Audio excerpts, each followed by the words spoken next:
Hola, ¿qué tal? ¿Cómo están? Buenas tardes, buenas noches.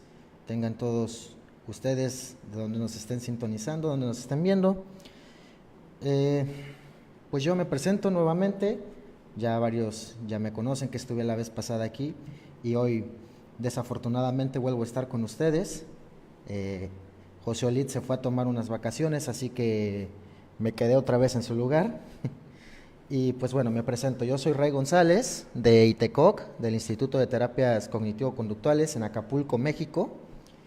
Y pues bueno, el día de hoy los estaré acompañando de nuevo en esta transmisión, en este miércoles contextual, en esta emisión, en esta edición del debate. Hola Will, ¿cómo estás? Y pues bueno, el día de hoy vamos a hablar sobre el diagnóstico, ¿no? ¿Qué tan útil es el diagnóstico a nivel práctico? De qué nos sirve el diagnóstico como una herramienta? ¿Es una herramienta de control social? ¿Qué otras alternativas además del diagnóstico hay para poder utilizarlo en la práctica psicológica? Y otros temas más relacionados, ¿no? Lo primero que me gustaría comentar, antes de pasar al tema que nos interesa, antes de pasar al tema del miércoles contextual, pues es hablar un poquito acerca sobre los debates, ¿no? La vez pasada, José Olid nos dio herramientas para nosotros poder mantener un debate sano, un debate válido, ¿no? En cuestión de argumentos. Nos habló, por ejemplo, sobre las falacias. Y pues en esta ocasión a mí me gustaría darles un pequeño comentario sobre los debates, ¿no? Sobre qué es esto de los debates, porque pues hay un tipo de debate, hay varios tipos de debates, cómo son los debates. Este es un debate el que estamos haciendo aquí, así que hay que también empezar a conocerlo un poquito, ¿no? Hola Patricia, ¿cómo estás? Raúl Gutiérrez, hola, bienvenidos, comenten. Pues bueno, ¿qué es el debate? Un debate es un acto de comunicación, de exposición, de compartir ideas, de compartir opiniones, ¿no? Sobre un mismo tema, ya puede ser entre dos personas o entre más, entre un grupo de personas. Y desde luego que no hay un solo tipo de debate, como veníamos comentando, hay debates de tipo formales y debates de tipo informales.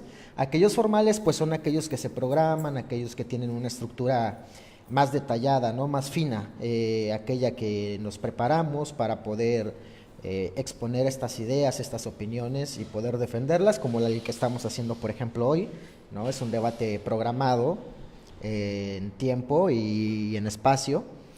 Y pues están aquellos que no son formales, que se dan día a día, ¿no? Mientras nos encontramos con un amigo y nos platicamos acerca de un tema, confrontamos opiniones, confrontamos ideas, ¿no? Y las intercambiamos, las exponemos sobre todo. Hola Marisol, ¿cómo estás? Gabriela García, hola, ¿cómo estás? Y pues bueno, de estos tipos de debates hay al menos dos debates que son los más utilizados de una manera instructiva, de aprendizaje o en un contexto educativo, ¿no? Uno de ellos es el formato de aquel epistemólogo Karl Popper, que lleva su nombre también, y pues se trata de más que nada de exponer ideas, de dar un tema, por así decirlo, y que hay unas personas en contra o con argumentos en contra de ese tema y también y otro equipo con argumentos a favor, ¿no? Y exponer las ideas, exponer los comentarios y de esta forma poder, ya les digo, confrontarlos. Otro tipo de debate que también es muy utilizado para poder crear aprendizaje, pues es el formato llamado Lincoln Douglas y es por los mismos autores que se denomina de esta forma. Y pues esta no se trata o no se basa tanto en datos estadísticos o datos empíricos, sino se trata más bien de defender temas desde la opinión o desde la opinión moral o desde los valores. Y bueno, hay una serie de reglas, ¿no? También para los debates. Y pues la principal regla es no atacarse entre las personas. Se ataca el argumento, desde luego que sí. Y hay que atacar los argumentos cuando de repente tenemos evidencia, ¿no? A favor o en contra de algo. Pero ya decía José Olid en unas emisiones anteriores, siempre se ataca el argumento, no se ataca a la persona. Tiene que ser abierto al intercambio de ideas, a las diferencias de opiniones y sobre todo ser pues breve y conciso, ¿no? Para también poder darle esta facilidad a la expresión de las opiniones, a a la expresión de las ideas que se estén compartiendo, exponiendo, intercambiando en estos debates. Y aquí la pregunta que yo me gustaría igual ustedes participen. ¿Ustedes creen que los debates se ganan? ¿O cuál es una función del debate? A ver, Eric, hola, ¿cómo estás? Gabriela, hola, ¿cómo estás? Ya les digo yo, desde mi postura, desde mi ver, los debates no se ganan, porque los debates son para compartir, para confrontar ideas, eh, para que nosotros podamos exponer opiniones, podamos exponer aquellas evidencias que tenemos acerca de un tema, pero no se pueden ganar porque no es un deporte, ¿no? No es un concurso, sino es un debate de exposición, de confrontación de ideas.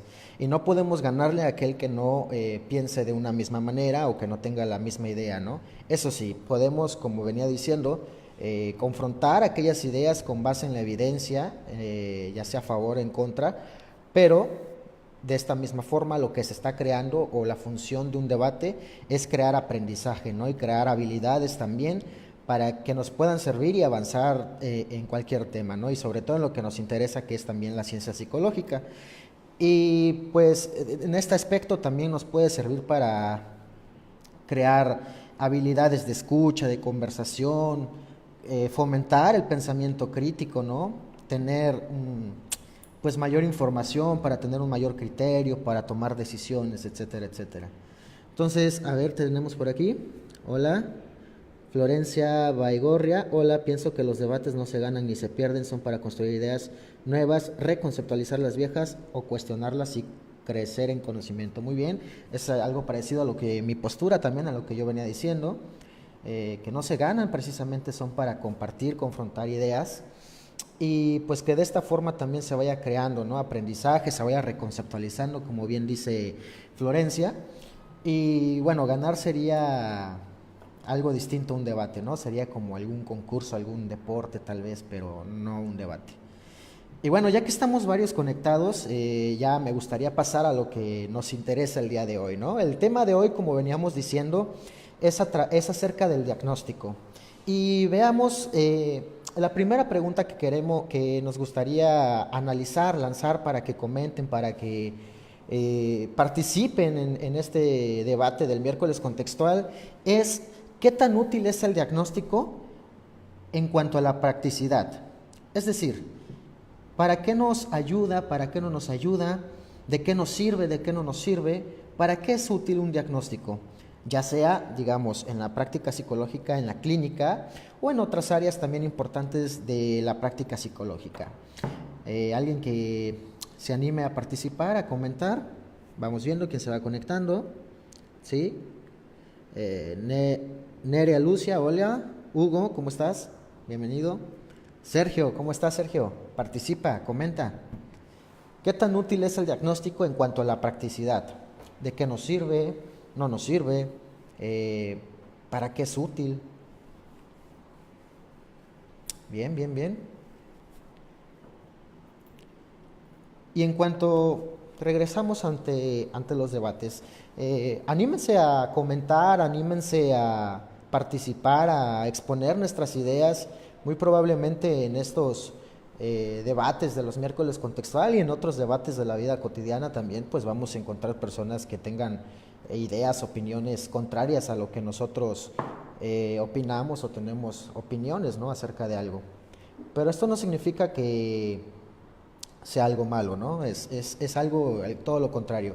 Si utilizamos, por ejemplo, un principio de activación conductual, que es adoptar un enfoque empírico desde resolución de problemas y reconocer que todos los resultados son útiles, pues bueno, desde ahí, aplicando ese principio, ya sabríamos también que tener un debate es una herramienta de crecimiento y de aprendizaje.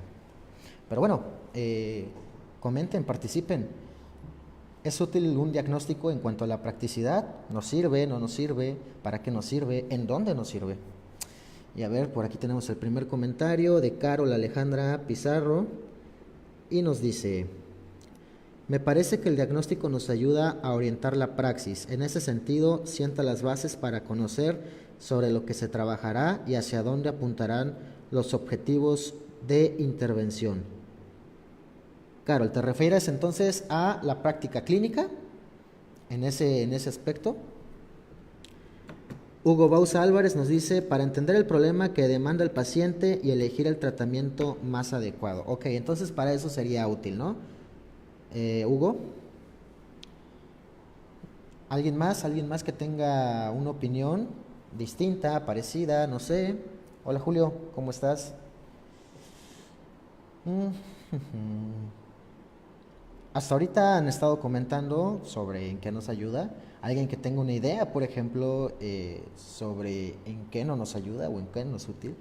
¿Qué tanto es práctico realmente, ¿no? En la práctica psicológica? Y bueno, en específico, este es un espacio de terapias contextuales también eh, en la práctica clínica, ¿no?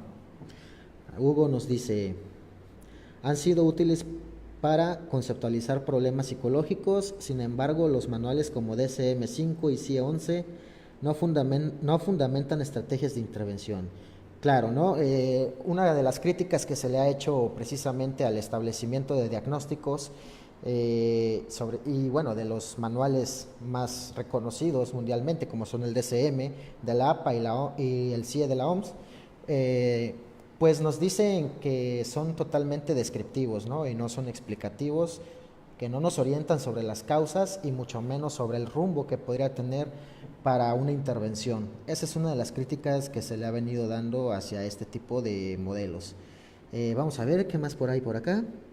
Carol Alejandra Pizarro, sí, me refiero a la práctica clínica. Ok. Nerea Lucía, el diagnóstico es útil para la planificación del tratamiento. Sin el mismo, el tratamiento de alguna manera va a la deriva. Ok. Aquí una cuestión que nos gustaría que también que comentaran es tratamiento de cuál, ¿no? Podríamos tener un diagnóstico y eso nos ayuda a elegir un tratamiento, pero ¿qué tipo de tratamiento, no? Recordemos que existen tratamientos desde varios enfoques psicológicos y desde luego también algunos basados en la evidencia y otros no tanto. Entonces, ahí cómo utilizaríamos, por ejemplo, el diagnóstico, ¿no? Hola Manuel, ¿cómo estás? Bienvenido, comenta. Florencia Baigorra nos dice, el diagnóstico puede servir para delimitar lo que se va a trabajar con el paciente, las herramientas y el tratamiento más adecuado, siempre y cuando éste se adecue a la persona y no la persona encuadra en una teoría. Ok, sí, muchos de los tratamientos, bueno, a mi parecer yo creo que todos los tratamientos basados en la evidencia esta cualidad tienen, ¿no? Que se adecúen a las necesidades y a las características específicas de un usuario, ¿no? Ideográficamente. Muy bien, nos dice Patricia Basurto. A muchas personas he observado que no les sirve mucho. Ya vamos teniendo comentarios sobre no tanto la utilidad, ¿no? Que no les sirve mucho ya que utilizan su diagnóstico como una etiqueta para justificar muchas cosas de las que hacen. Ok, sí, esto se ha visto también, que de alguna manera es como el diagnóstico es como tranquilizador, ¿no? En un aspecto para muchas personas, porque de esta forma dicen, bueno, el niño, por ejemplo, con TDAH se comporta de esta forma porque tiene TDAH y es una forma como de quitar, ¿no? La responsabilidad a los cuidadores, a los padres, y de esta forma como que trasladan, por así decirlo, la responsabilidad al diagnóstico, ¿no? O a la etiqueta. Gabriela García Catalán nos dice, considero que el diagnóstico nos permite categorizar una sintomatología y entablar un lenguaje técnico entre colegas de la psicología, así como establecer objetivos. Sin embargo, en la práctica clínica podría generar un estigma en el paciente o etiqueta.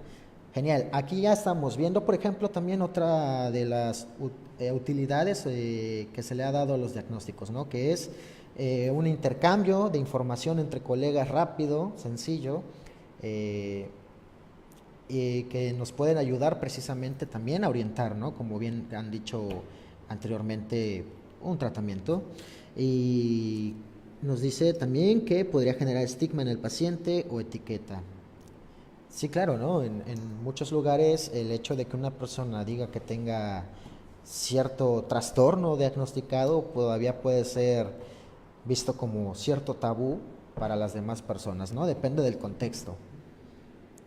Will Martínez Santos, es el punto de referencia de la persona no solo para la clínica, sino para la manera en la que se debe interactuar, ya que esto permite conocer de alguna manera más óptima para él con sus contextos y relaciones interpersonales. Ok, nos dice Manuel Argote, hola Ray, genial, hoy sí le atiné la hora, un saludo desde Colombia. Ah, sí, hoy sí le atinaste. Saludos Manuel, hasta Colombia, de México. Nora Bakis, bienvenida. Jaime Tranti, ¿cuáles son los tratamientos no basados en la evidencia?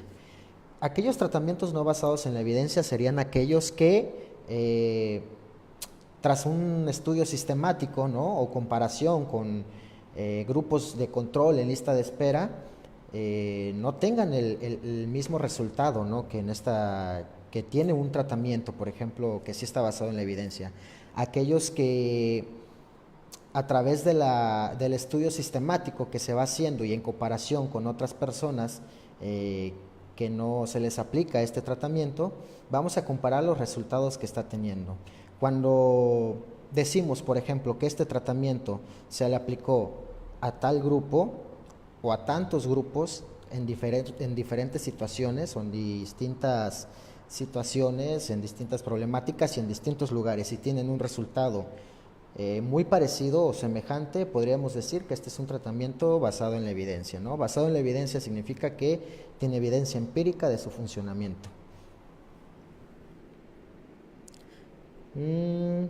Los diagnósticos vienen del modelo médico o biomédico, donde se enfatiza, nos dice Jorge Luis Shimabukuro, ¿estoy bien?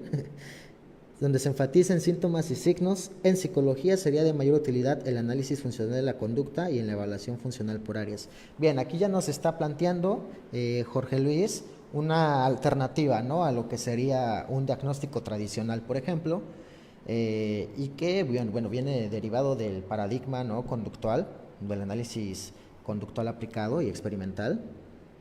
Bueno, nos dice Florencia Baigorra, sí, pero sin embargo, generalmente el paciente es el primero en querer saber lo que tiene y a veces necesita ponerle un nombre. Solicita el diagnóstico ya que esto muchas veces le resulta tranquilizador.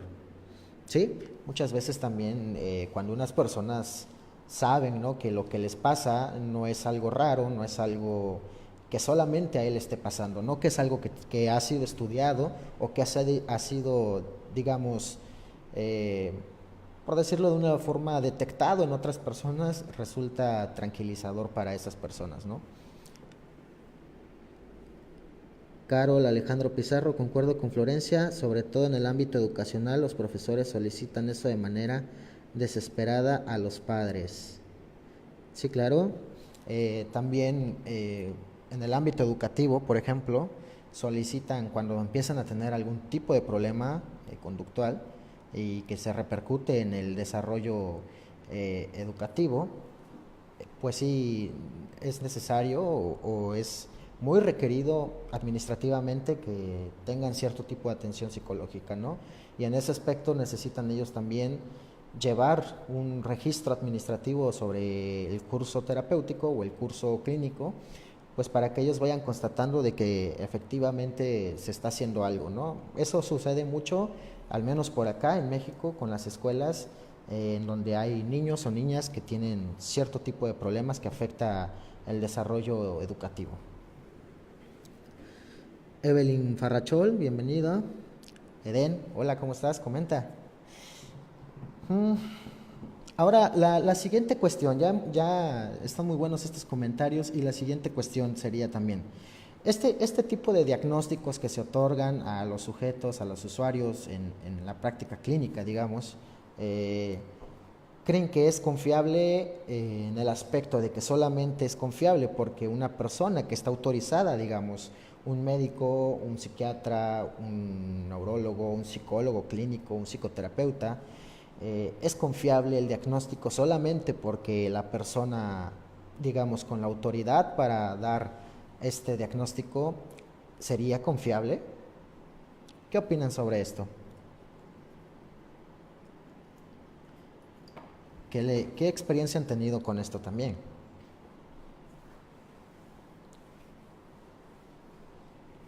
Veamos. Anímense a participar. Eden, participa.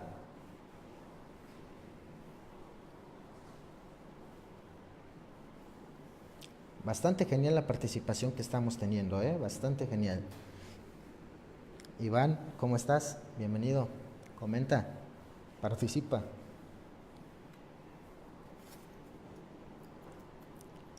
¿Sería confiable el diagnóstico solamente porque alguien con la autoridad para otorgarlo o para hacer ese diagnóstico sería confiable? ¿Confiaría en un tratamiento basado en un diagnóstico solamente porque alguien lo diagnosticó, lo detectó, lo asignó, lo otorgó?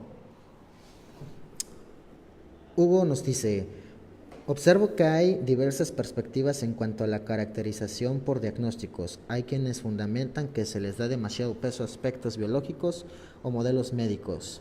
Sin embargo, los avances en las neurociencias no pueden refutarse tan fácilmente con sesgos culturales o transculturales. Hugo.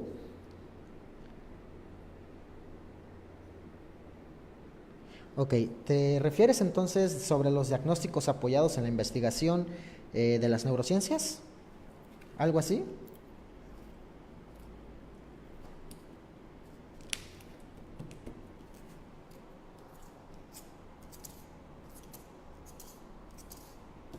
Y bueno, anímense a comentar.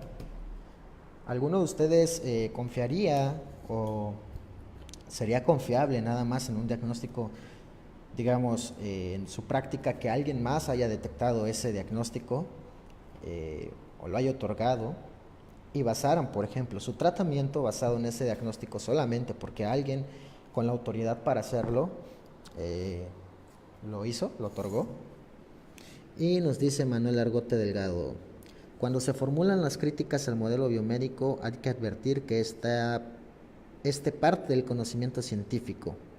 Es importante que analicemos los modelos que buscan dimensiones conjuntas entre los problemas psicológicos o que hacen uso del análisis funcional, pero hay que ser prudentes y no criticar a la ciencia como si fuera pseudociencia.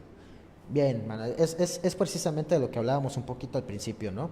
En un debate podemos confrontar las ideas, claro, como lo que estamos haciendo, podemos exponer, compartir, confrontar ideas.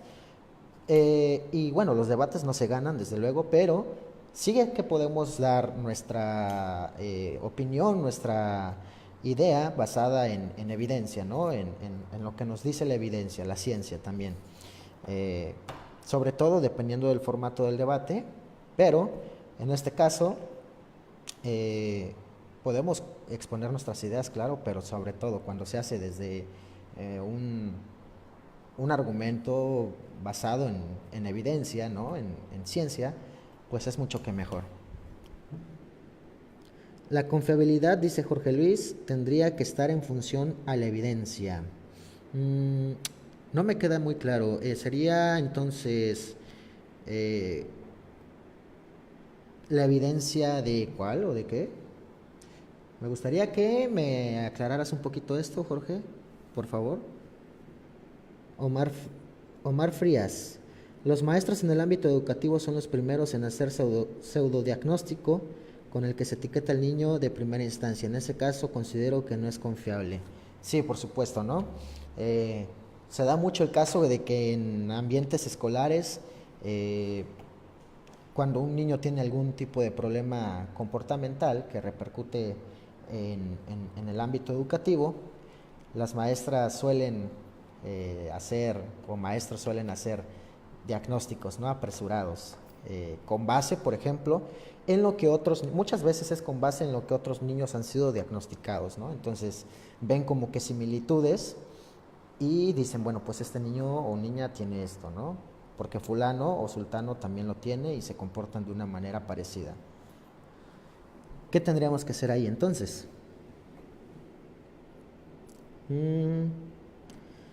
Florencia Baigorra: que alguien sea profesional y apto para diagnosticar de ninguna manera asegura un buen diagnóstico. Yo creo que la interconsulta y la supervisión es muy importante. No es lo mismo la observación de un profesional sobre un caso que la opinión de varios. Hay menos margen de error en el diagnóstico que ha sido considerado en un conjunto de profesionales. Muy bien, en esta cuestión es de que cuando llega una persona, muchas veces requiere una segunda opinión, ¿no?, entre profesionales, tanto también para tranquilidad del mismo usuario, ¿no? Muchas veces cuando llegan a una consulta médica, psiquiátrica o psicológica y se les otorga, digamos, un diagnóstico, muchas veces lo primero que hacen es buscar otro profesional que les confirme o les refute el diagnóstico, ¿no? También. Hugo Bausa nos dice: diagnóstico basado solo en la experiencia, diagnóstico pseudocientífico. Ok. El problema radica en la poca contribución, nos dice Hugo, de los psicólogos en la elaboración de los manuales DSM y CIE. Y se le dan demasiado peso a los psiquiatras cuando las intervenciones psicológicas las realizamos los psicólogos. Muy bien. Aquí, por ejemplo, Hugo ya nos está hablando de algunas preguntas que están programadas para más adelante, que es sobre en qué consiste, ¿no?, la elaboración de los diagnósticos. Están basados en la evidencia, como bien decían hace rato, basados en experiencia, basados en un momento histórico y temporal, o basados en decisión de unas personas, ¿no? Aquí nos estaba diciendo, por ejemplo, Hugo, sobre que solamente participan psiquiatras en este aspecto. Y nos dice Will Martínez: en psicología no, a no ser que conozca a la persona, ya que hay ya que hay profesionales que no son muy confiables. Considero incluso las corrientes teóricas, ya que algunas solo son de carácter especulativo y no basados en evidencia o elementos tangibles. Sí, ¿no?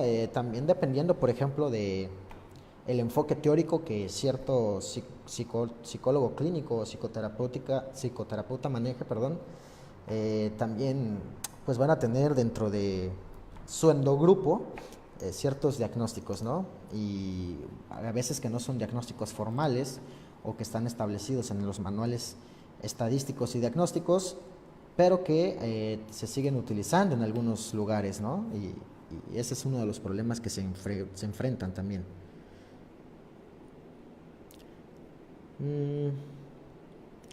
Hernández Galván Víctor nos dice: sirve para orientar un tratamiento que se basa en la evidencia y poder explicar al paciente lo que se hará y qué se intenta resolver.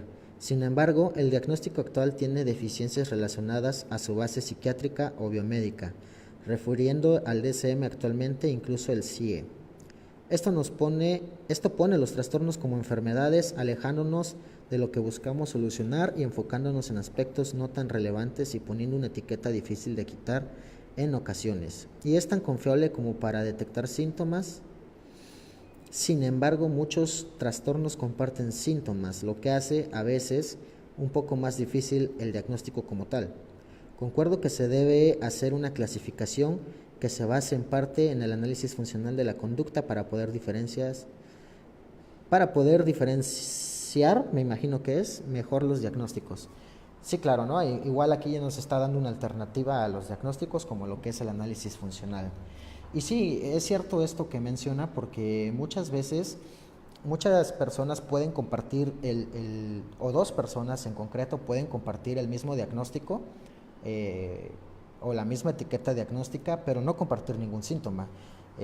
Una de las cuestiones es que cuando revisamos los manuales estadísticos y diagnósticos, como es el DSM o del CIE, por ejemplo, nos dicen: para que este trastorno se pueda diagnosticar, tiene que haber un mínimo, los criterios, un mínimo de síntomas de tantos.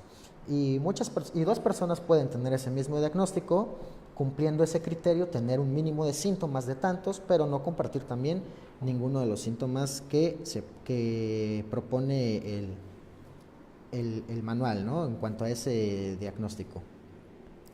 Gabriela García Catalán: yo considero que es importante que en nuestra praxis realizar un análisis funcional de la conducta al momento que el consultante acude a un consultorio, aun cuando me imagino, tiene ya un diagnóstico, y si fuese necesario realizar diagnósticos interdisciplinarios, canalizar, sin olvidar que la psicoterapia nos compete a nosotros.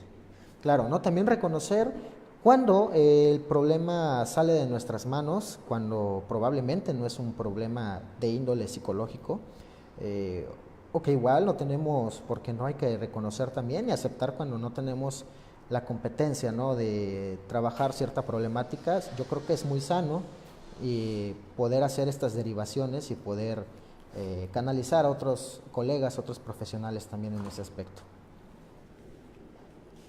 Muy bien. Nos dice Omar Frías, el diagnóstico no se puede basar únicamente en el manual diagnóstico. Considero que tendría que ser una serie de pruebas que generen datos de confiabilidad. Omar, ¿te refieres a pruebas psicométricas, pruebas o inventarios o cuestiones así que apoyen el diagnóstico, o a qué te refieres? Christopher C. Rodríguez, ¿cómo estás? Bienvenido, participa, comenta. Hugo SG, está buenísimo el debate. Sí, por supuesto que está buenísimo. Le comentaba a Josué Lid que este debate tenía ya el presentimiento de que iba a estar intenso. Rudy Armando Jaramillo nos dice, una vez escuché que María Campuzano hizo referencia que el diagnóstico del manual tipo DSM como algo poco relevante, que tendría poca utilidad y que más bien el análisis funcional contingencial es mucho más personal, preciso y tomando en cuenta la situación de esa persona en particular. Sí, claro, esta es una alternativa también, ¿no?, al diagnóstico, como ya se ha venido mencionando, una alternativa más ideográfica, más personal, adecuada a las necesidades del usuario. Y comentaba que cuando venían personas con un diagnóstico ella prefería realizar su propia evaluación desde el análisis contingencial. Creo que hay que tener cuidado con seguir con una etiqueta que no sabemos ni siquiera cómo la realizaron. Eso dependerá seguramente del enfoque, pero personalmente prefiero realizar una nueva apreciación, a no ser que la persona que haya realizado la evaluación envíe de qué forma llegó a dicho diagnóstico y no solo una categoría. Muy bien, muy buen comentario, Rudy, muy completo. Florencia Baigorra, ¿se va a hablar sobre transdiagnóstico en psicología? ¿Te refieres si vamos a tocar ese tema? Sí, probablemente al rato lo toquemos, vaya saliendo la pregunta. Omar Galarza, ¿cómo estás? Bienvenido, comenta, participa. Dice Gabriela Sean, a mí me ha resultado explicarle al consultante su AF, análisis funcional, y le ha resultado igual de tranquilizador. Claro, es mi experiencia clínica, pero a nivel profesional el lenguaje común, sobre todo en referencias interdisciplinarias, se complica un poco. Estoy de acuerdo con que el diagnóstico de manuales, aunque es descriptivo, es ambiguamente descriptivo. Paula Matoso, ¿cómo estás? Hola. ¿Y qué más? ¿Qué más? Muy bien, Gabriela. Sí, claro, el análisis funcional también puede explicarse a los usuarios, y no de una manera técnica precisamente, ¿no?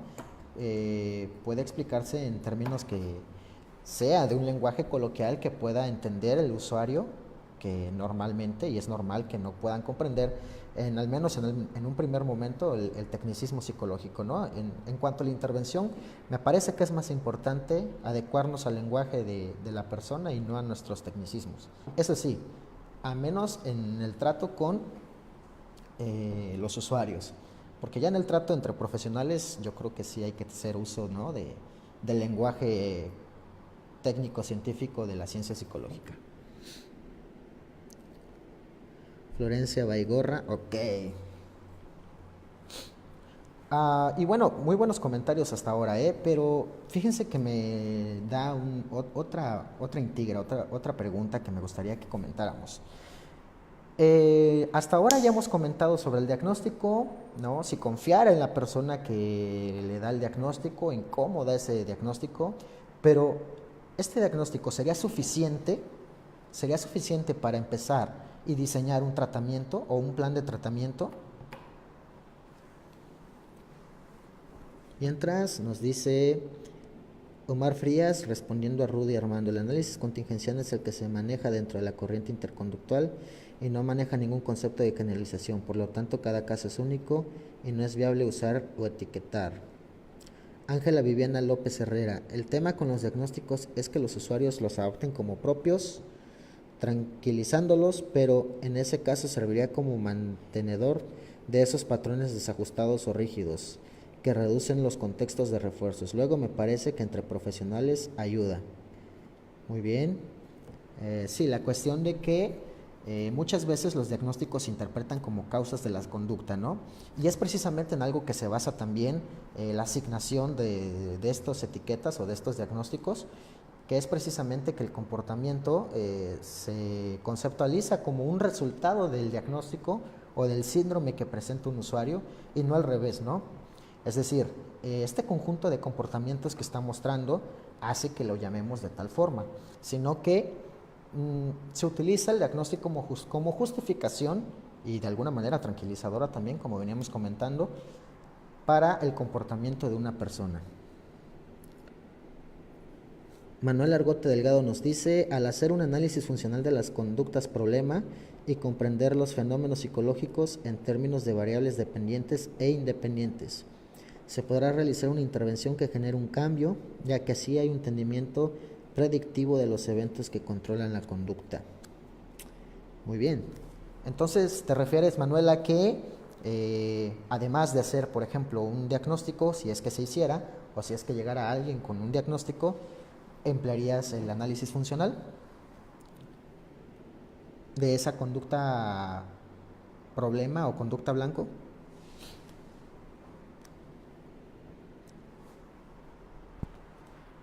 ¿Qué dicen? ¿Qué nos comentan? Lirio Jazmín, bienvenida, ¿cómo estás? ¿Bastaría entonces con un diagnóstico estilo checklist o una evaluación más ideográfica, ¿no? Más personal? Sea de, pues de la corriente teórica que sea, ¿no? ¿Qué dicen?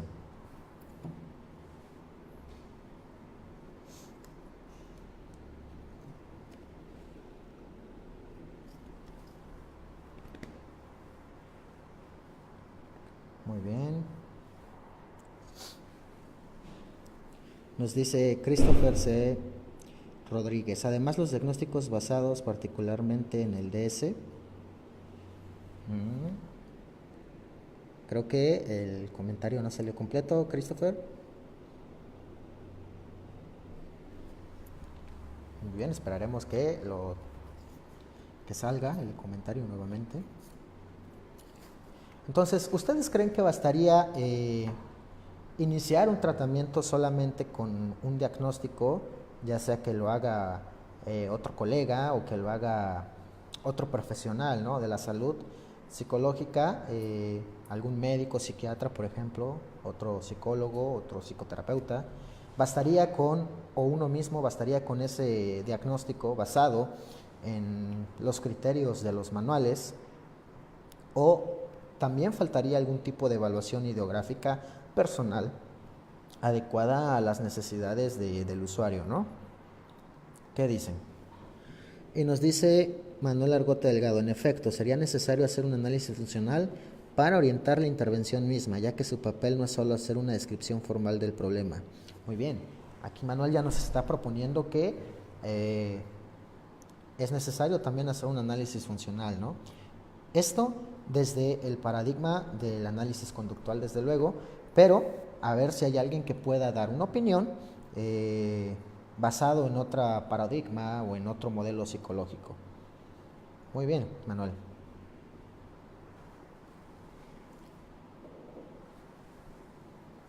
Bastante entretenido, bastante interesante el debate, ¿eh? Muy buenos comentarios han escrito.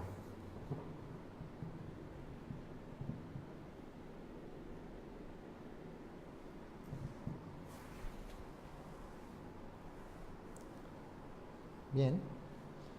¿Se bastaría entonces con un diagnóstico para iniciar un tratamiento? ¿Qué más haría falta además de un diagnóstico para iniciar un tratamiento, dependiendo de cada modelo psicológico o psicoterapéutico? Y nos dice Omar Frías, si fuera un buen punto de diagnóstico el DSM o CIE, ¿por qué es que entran y salen los conceptos como en el caso de la homosexualidad? Muy bien, muy buen tema, ¿eh? Muy buen tema. Esto es algo que se venía comentando también hace rato, en qué consiste, ¿no?, la elaboración de de los trastornos, ¿no? O de los síndromes que se proponen en este tipo de manuales. ¿Quién los propone? ¿Quién los hace? ¿En qué se basan? ¿Se basan en evidencia, en desarrollo científico, en investigaciones? ¿O se basan en algún tipo de control o en algún tipo de decisiones, ¿no? De un solo grupo de personas que lo elaboran? Muy bien, algo interesante y que poco a poco lo vamos a ir comentando. Gabriela Shaw nos dice: creo que con el diagnóstico manual no es suficiente para trazar plan de tratamiento, por lo que se comentaba que algunos criterios se toman unas u otras características. Es necesario análisis funcional de cada quien, pues cada consultante lo experimenta distinto. Muy bien. Un argumento basado en las diferencias ideográficas, ¿no? de cada persona. Muy bien. Omar Frías: son situaciones sociales y adaptaciones del momento. Muy bien. Hernández Galván: no considero que sea suficiente el diagnóstico, sobre todo si no se realiza un análisis profundo de la problemática o conducta problema. En muchos casos se realiza el tratamiento esperando disminuir síntomas sin revisar o anticipar recaídas. Siempre se debe realizar un análisis ideográfico, análisis funcional, para poder comprender la situación y poder utilizar los métodos debidos, además de un trabajo multidisciplinario de ser necesario. Sí, claro, ¿no? Como veníamos comentando, reconocer también cuando se requiere un trabajo interdisciplinario entre colegas. Muy bien. Ángela Viviana López Herrera nos dice: creo que no, necesitaríamos un proceso de evaluación y análisis funcional de la historia del consultante. Muy bien, parece que vamos llegando ya a un consenso, ¿no? De esta pregunta. Christopher C. Rodríguez nos dice: además, los diagnósticos basados particularmente en el DSM prevalecen como una etiqueta que sí inciden mucho en la respuesta conductual de la persona. El análisis funcional basado en la propuesta contextual sería la propuesta para arrinconar los criterios del DSM, es decir, analizar la conducta en contexto y no como algo lineal o que prevalece. Creo que el tema del diagnóstico es algo pragmático, que si puede funcionar no es suficiente. Muy bien. El análisis funcional, Christopher, en la propuesta contextual, nada más, o también nos subiría el análisis funcional como tal, como es, ¿no? Desde la propuesta de la primera generación, por ejemplo. Hugo SG nos dice: para evitar sesgos en práctica clínica tendría que existir otro manual elaborado por psicólogos que fundamenten los problemas psicológicos más recurrentes. El análisis funcional es adecuado, pero creo que es importante también tener protocolo de intervención sólido con la contribución de psicólogos de los distintos países. Muy bien, ¿no? Aquí estamos reconociendo también que hace falta pues más participación de los psicólogos en este tipo de situaciones. Florencia Baigorra nos dice: Baigorria, ¿sí? ¿Lo dije bien? No bastaría un diagnóstico, el conocimiento ideográfico del individuo es necesario siempre para conocer las características que lo hacen peculiar frente a otras personas que pueden compartir un mismo diagnóstico y así intervenir más eficazmente. Sí, ¿no? Ya vamos llegando a un consenso, sí, ya vamos, parece que vamos en una misma línea. Hugo Bausa Álvarez nos dice: pienso que aparte de la apreciación la apreciación diagnóstica es importante utilizar herramientas de evaluación psicométrica. Ok, aquí ya nos dice también otro tipo de herramientas. Información de terceros, si se pudiera relevar, y sobre todo informes clínicos médicos para descartar cualquier posible causa médica. Todo debe ser parte de la justificación diagnóstica para el tratamiento más adecuado. Christopher C. Rodríguez nos dice: sí, ambos, prestando especial atención a la influencia del entorno en el mantenimiento de la conducta. Genial, genial, Christopher. Omar Frías: también el uso del DSM es una situación que beneficia a los laboratorios al tener ellos la supuesta medicina para cada trastorno. Perfecto, esto me da pauta a la siguiente pregunta, Omar. Parece que hasta ahora hemos estado llegando en un consenso, ¿no? En una misma línea sobre que no es suficiente el diagnóstico brindado por un profesional para poder comenzar un tratamiento, ¿no? Sino que además hace falta otro tipo de herramientas, otro tipo de evaluaciones ideográficas personales de las características específicas de cada persona para poder tener una mayor eficacia y eficiencia en el tratamiento, ¿no? Proponen el análisis funcional, por ejemplo, y también propusieron la psicometría y evaluaciones médicas también aunadas a esto, ¿no? Y el último comentario de Omar Frías me lleva precisamente a la siguiente cuestión. ¿Creen ustedes que el diagnóstico es una forma de control a nivel social? Es decir, el diagnóstico también, ¿con qué fines, aparte de los clínicos, digamos, se podría utilizar o han utilizado? Sobre todo si tiene un fin comercial, ¿no? Como bien nos decía Omar Frías. ¿Beneficia a los laboratorios? ¿De qué manera los beneficia? ¿De qué manera podría pasar esto a ser parte de un control a nivel social?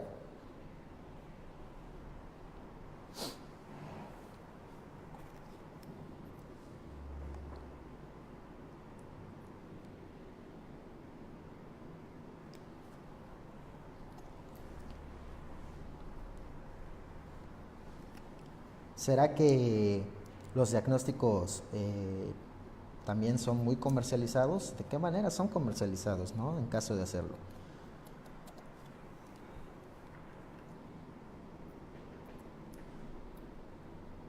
Esta es una cuestión también que se me hace muy interesante porque muchas veces tienen o se inventa un remedio antes de la enfermedad, ¿no?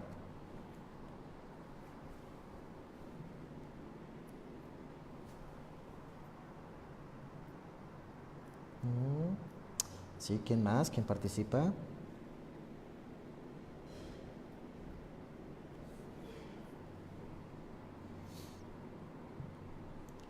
También una cuestión.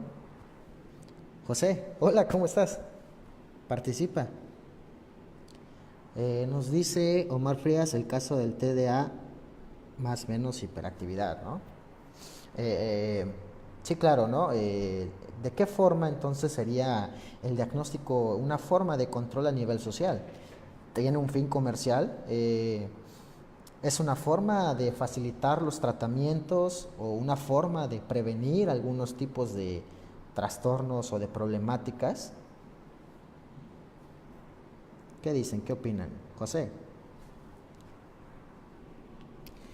Florencia Baigorra, sí, la industria farmacéutica tiene un gran poder para ejercer control social y promocionar diagnósticos. Las ganancias que obtienen son indiscutibles. Bien, ¿no? Hay que reconocer que si bien no estamos criticando el avance médico, sino yo creo que esto va más enfocado, ¿no? A la sobremedicación de algunos problemas de la vida cotidiana, incluso, eh, en donde pues inventan a veces, ¿no? El tratamiento antes que la enfermedad. Pero no estamos, que quede claro, así no se vaya a malinterpretar, que quede claro que no estamos criticando el avance, ¿no? La investigación médica también, que es muy importante y que ha hecho la vida de muchas personas mejor, ¿no? Eh, pero ¿qué sucede con esto? Que también las industrias farmacéuticas son una industria y como industria pues tienen que generar ganancias, tienen que generar algo que pueda mantener, ¿no? Su trabajo. Y en este caso pues no son tanto una ONG. A nivel macrosistémico, sí, los laboratorios tienen ganancias de los fármacos, los gremios médicos pretenden ofrecer un modelo médico de todos los trastornos cuando hay trastornos más conductuales, nos dice Hugo SG. Angélica Viviana López Herrera, efectivamente, creo que se ve bastante claro cuando un consultante llega buscando ayuda porque el médico de cabecera le ha medicado y le ha diagnosticado un nuevo trastorno. Sí, es la cuestión que estábamos hablando hace rato, ¿no? ¿Cómo es que a través del tiempo, a través de los años, en el DSM, por ejemplo, o en el CIE, cada vez integran y sacan de sus filas de síndromes, de trastornos, nuevas problemáticas o viejas problemáticas, ¿no?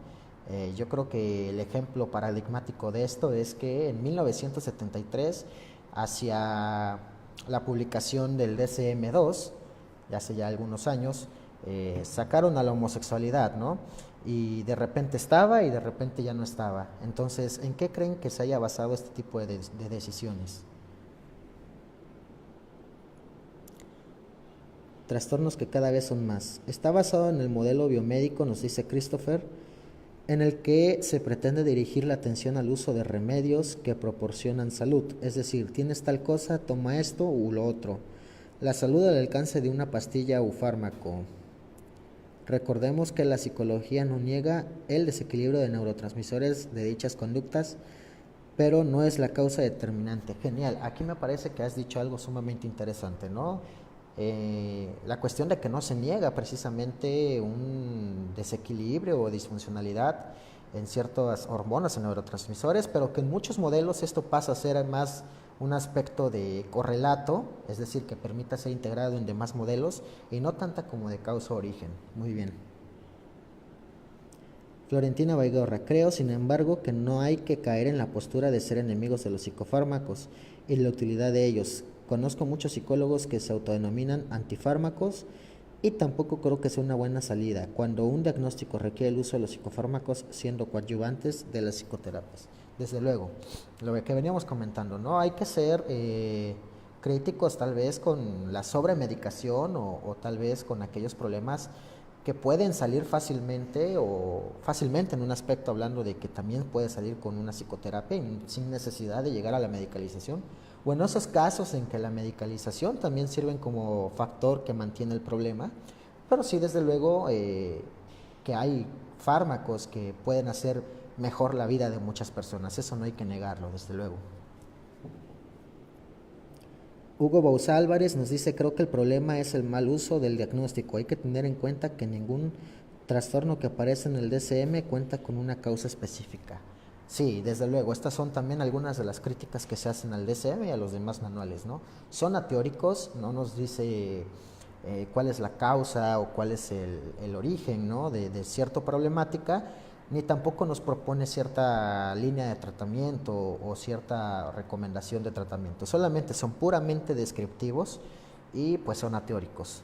Desde luego tampoco están basados en una teoría o un modelo psicológico o específico.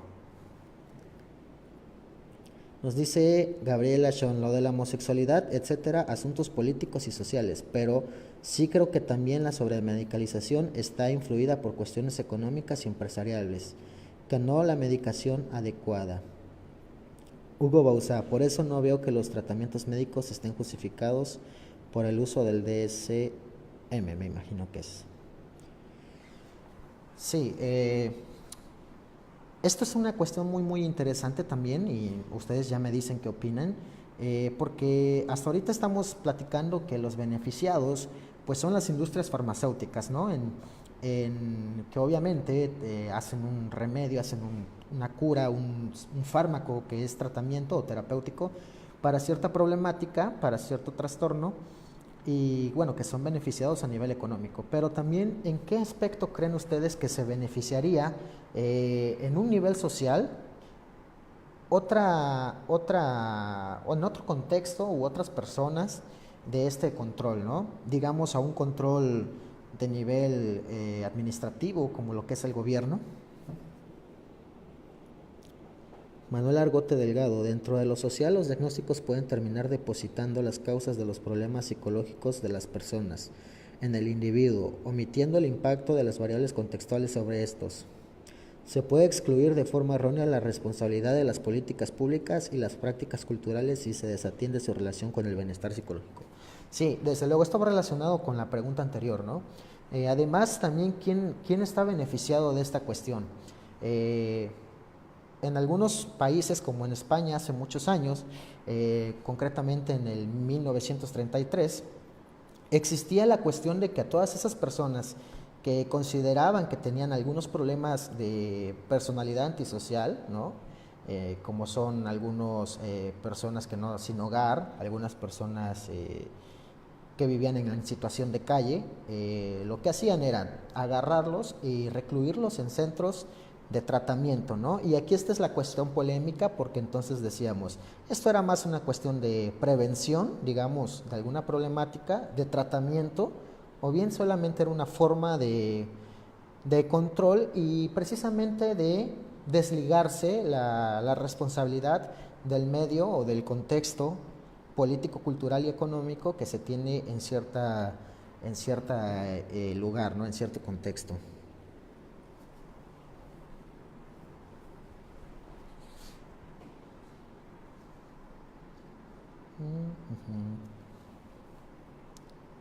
¿Quién más podría estar beneficiado entonces si el diagnóstico es una forma de control social?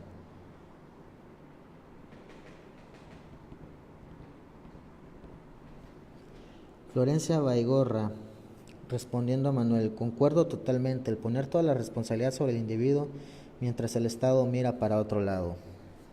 Totalmente, ¿no? Lo que veníamos comentando también.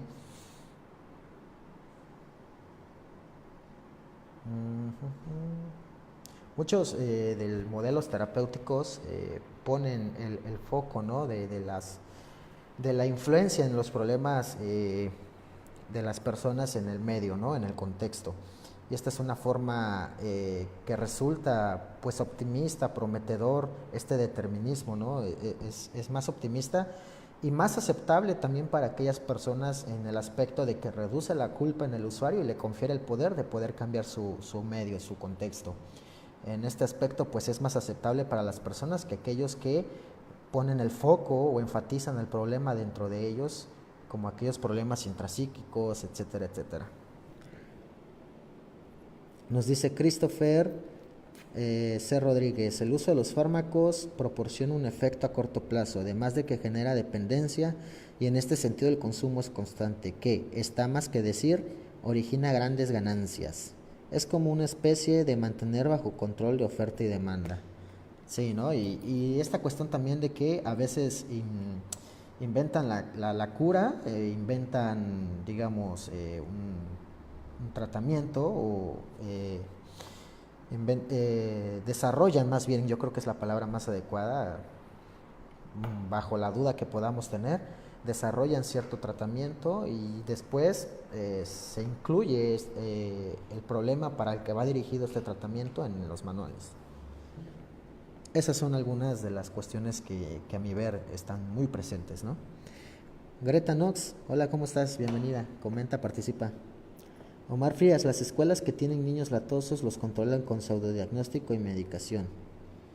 Sí, supongo que es una forma pues muy eficiente en el aspecto de que es rápida, ¿no? Es una forma tal vez la más fácil de mantener a un niño que tiene algún tipo de problema externalizador. Es una de las formas más eficientes, que no digo que sea la mejor, desde luego, no con esto significa que sea la mejor, de tener a un niño tranquilizado, ¿no? en este tipo de contexto. Manuel Argot Delgado, respondiendo a Manuel, Florencia Baigorra, esto es problemático dentro de una escala macro y dentro de lo micro también, porque puede pasar que las familias tampoco realicen los cambios de interacción, se asumen que el problema solo corresponde y se origina en el afectado. Muy bien, esto lo podemos encontrar también precisamente mucho con niños diagnosticados con TDAH, por ejemplo, ¿no? Desligan la responsabilidad que pueda tener los cuidadores o los padres de los niños, justificando su comportamiento que tiene como origen o causa un trastorno o un síndrome. ¿Qué más? ¿Qué más? ¿Quién más quiere comentar? ¿Quién más se ve beneficiado de este tipo de control social?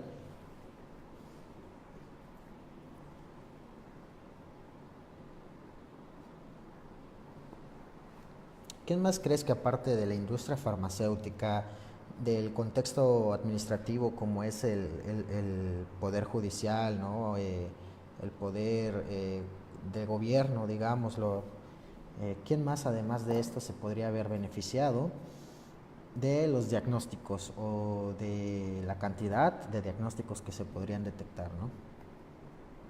¿Quién más? ¿Quién más se podría haber beneficiado?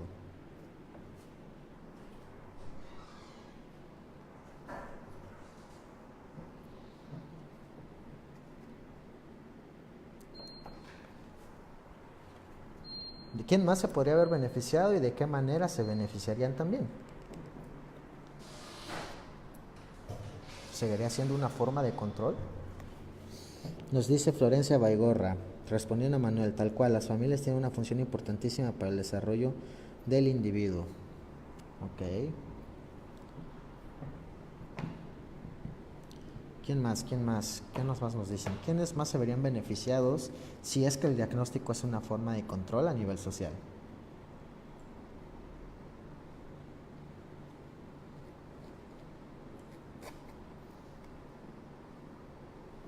Y además de esto también, ya para ir más o menos cerrando, eh, ya hemos comentado anteriormente que además del diagnóstico sería bueno utilizar, por ejemplo, análisis funcional, inventarios psicométricos, además de valoraciones de interdisciplinarias.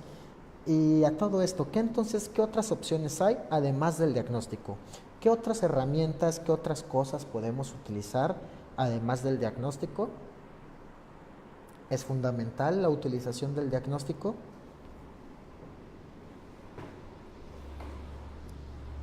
¿Podemos hacer intervenciones sin diagnóstico?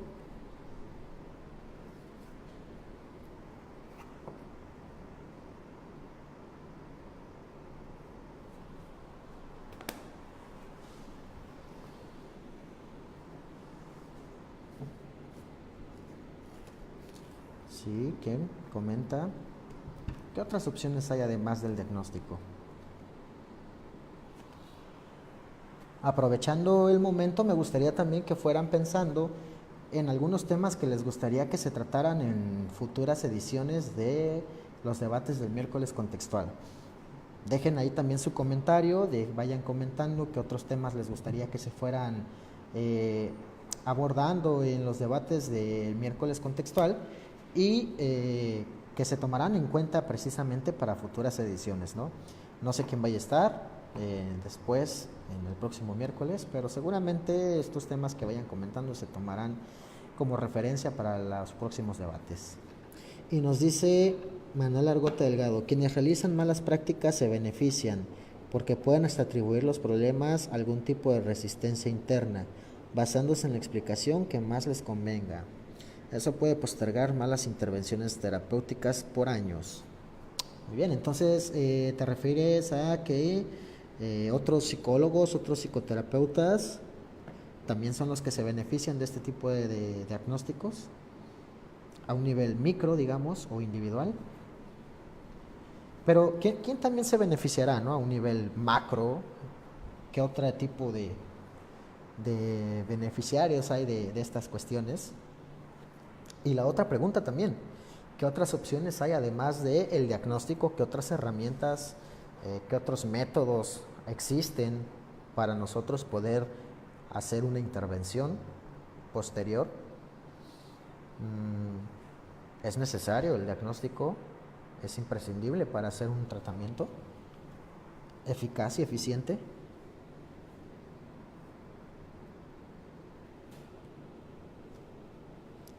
Se puede justificar la incompetencia, dice Manuel Argote.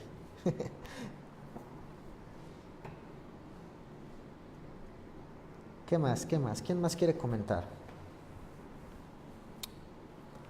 Muy buenas participaciones que ha habido hasta ahora.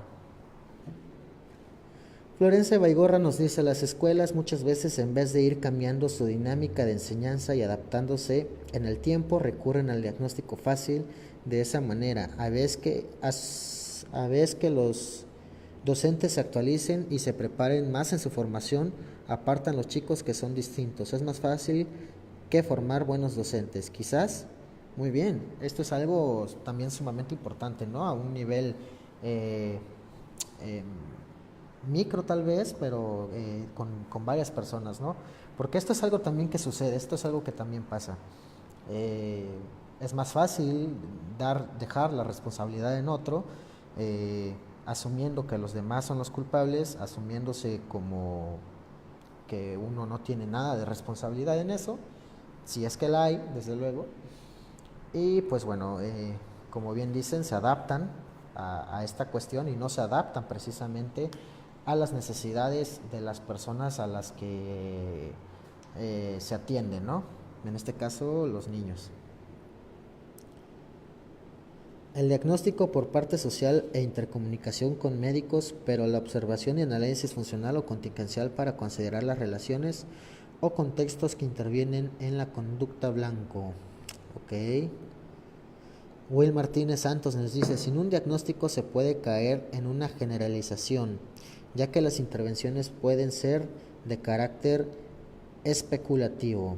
Will, entonces te refieres a que no podemos, o no se puede más bien, hacer un tratamiento eficaz sin un diagnóstico. ¿Es eso? ¿Entendí bien? Christopher C. Rodríguez nos dice, pienso que sí, el análisis funcional ayudaría a dar la pauta para diseñar el tratamiento. El expediente clínico es algo que tiene que irse modificando con las observaciones clínicas. Es interesante el punto de vista de la ley de la transitoriedad. Es decir, no habría etiqueta, sino momentos que cambian constantemente, siempre y cuando la persona haga cosas. Ok. ¿Cuál fue la última pregunta? Porque se me cortó la transmisión. Florencia, preguntaba que si hay otras opciones además del diagnóstico, qué otras herramientas existen, ¿no? Que nos pueden ayudar a orientar un tratamiento eficaz y eficiente también, que no sea a través de un diagnóstico. Si es así, ¿cuáles habría? O si es totalmente necesario un diagnóstico para hacer un tratamiento eficaz y eficiente.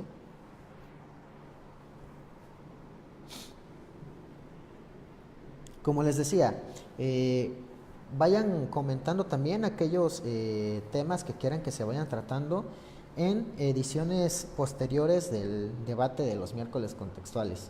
Vayan poniendo aquí cuáles son aquellos temas que les gustaría que se trataran. Y pues las personas que estén, no sé quién vaya a estar más adelante, pero quien vaya a estar seguramente tomará en cuenta estos comentarios para el próximo tema a debatir.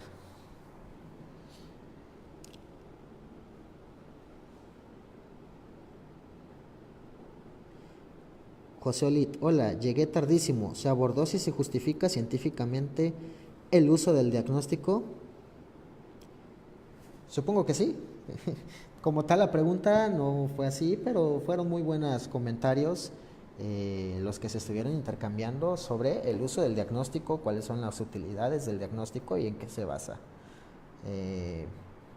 Se basa en evidencia, se basa en decisiones de cierto grupo de personas, se basa en un momento histórico o temporal. ¿En qué se basa la elaboración de diagnósticos y el uso de diagnósticos? ¿Qué te gustaría comentar, José?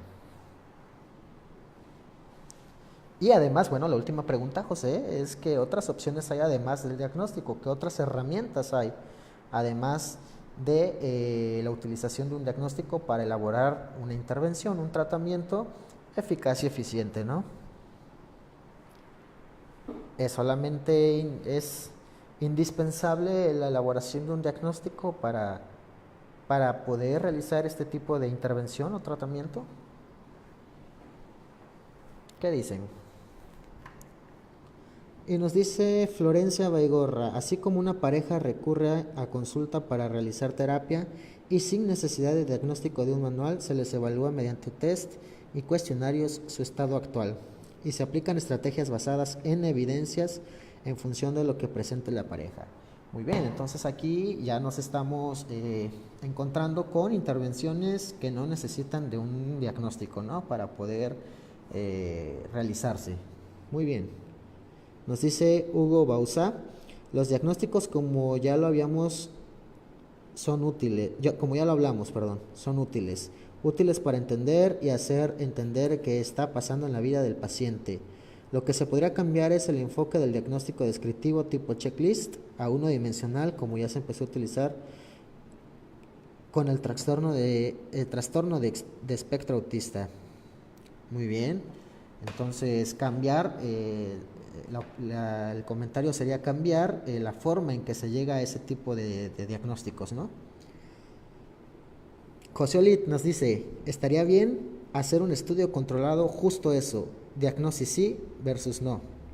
Aunque sería algo muy falso si no se controla el resto de variables, necesitaríamos un resultado muy extremo.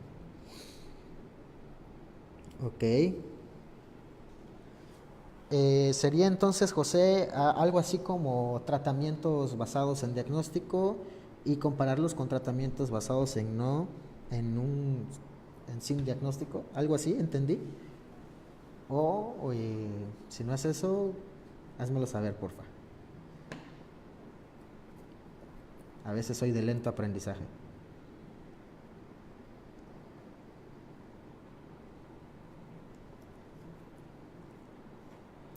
Bien, bien, ¿quién más les gustaría comentar? ¿Qué otras opciones hay además del diagnóstico? Ya para finalizar.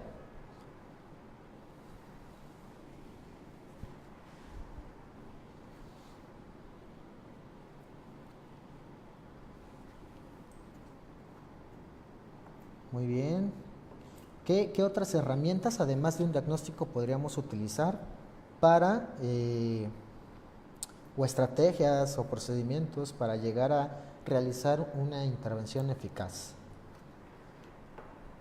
Por ahí nos comentaban que la aplicación de inventarios o test.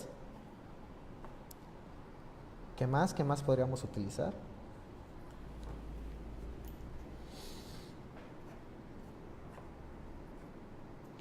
Y no se olviden de dejar los próximos temas que les gustaría que se trataran.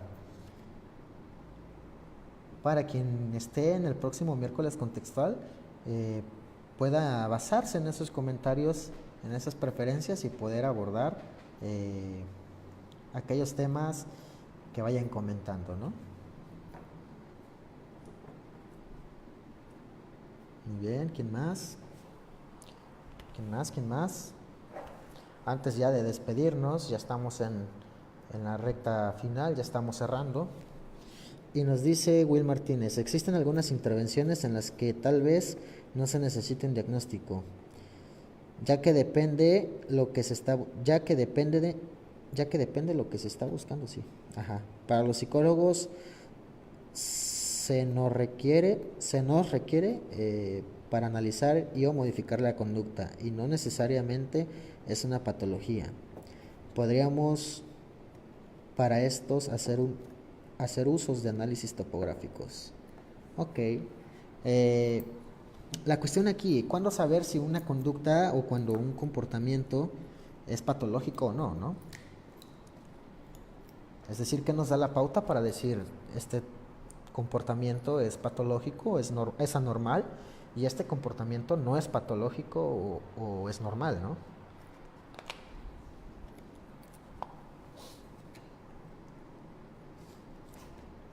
¿Quién más? ¿Quién más? Temas que les gustaría tratar. Próximos debates, vayan comentando por favor, ya nos estamos yendo, así que ¿qué temas les gustaría que se tratasen en próximas ediciones del debate de los miércoles contextuales? ¿Qué otros temas les gustaría? Estos temas pues obviamente se los estarán pasando a quien esté en la próxima edición para que pues se puedan abordar, ¿no? Estos tipos de temas. ¿Qué temas les gustaría que se abordaran? ¿Qué temas les gustaría que se debatieran, que haya buena participación como la que hay hoy, como la que ha habido siempre? Mogollón de comentarios, como dice José Olit. Nos dice Gabriela Shawn, muy buen debate, he estado aplazando mi hora de almuerzo los miércoles, gracias a todos. Ok.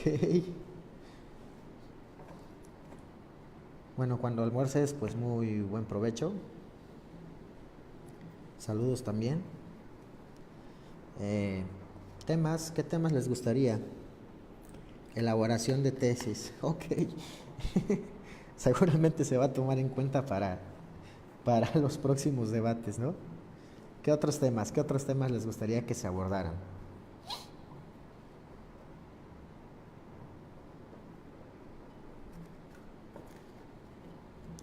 Además de elaboración de tesis.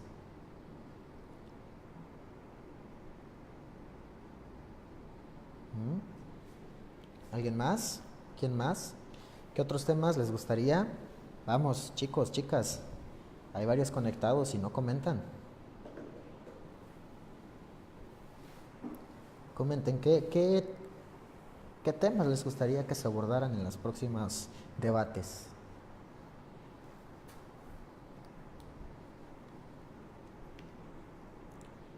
José, ¿qué otros temas se abordarían o te gustaría abordar en otros debates de los miércoles contextuales?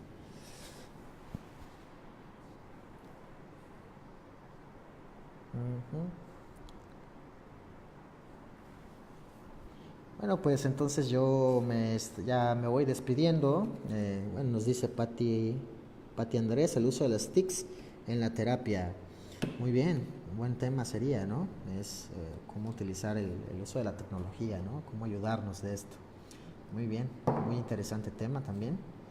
Y pues bueno, como les decía, ya vamos cerrando, vamos concluyendo, vamos, vamos le dando fin a esta edición de debate de miércoles contextual.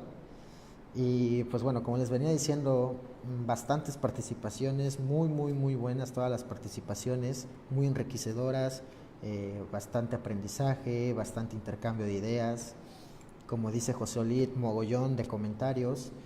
Y pues nada, nuevamente les doy la gracia al equipo de terapiascontextuales.com por la invitación, de que de nuevamente me invitaran a estar en este debate, dirigiendo el debate de hoy. Y pues estoy muy agradecidos con ellos, con José, con Paula. Y pues bueno, espero que tampoco sea la última vez. Y todos a los que nos están viendo, todos los que están participando, pues gracias también por estar participando, por estar aquí comentando, por soportar verme y escucharme. Y pues nada, ¿no? Por aquí hay más comentarios. Habilidades terapéuticas que favorecen una psicoterapia eficaz, nos dice Christopher. Muy buen tema. Florencia Baigorra también nos dice habilidades terapéuticas. Ahí hay votación, ¿no? Y pues nada. Entonces, pues yo me voy despidiendo, chicos, chicas. Y pues espero que nos estemos viendo en otras ediciones, ¿no? De los miércoles contextuales. Y pues bueno, recuerden, yo soy Ray González, de Acapulco, México, del Instituto de Terapias Cognitivo-Conductuales de ITECOC. Y pues gracias por ser, gracias por estar, gracias por escucharme, por verme, por participar, sobre todo quienes hacen esto posible y quienes hacen el debate bastante rico, bastante nutricio son ustedes. Ustedes son los que comparten las ideas. Y pues gracias por estar aquí, ¿no? Gracias, Christopher. Saludos también, saludos a Florencia. Y pues bueno, nos estamos viendo entonces en un próximo miércoles, una próxima edición de los debates de los miércoles contextuales. Saludos a Omar, saludos a todos, saludos José, saludos Paula y nos vemos en la próxima. Gracias.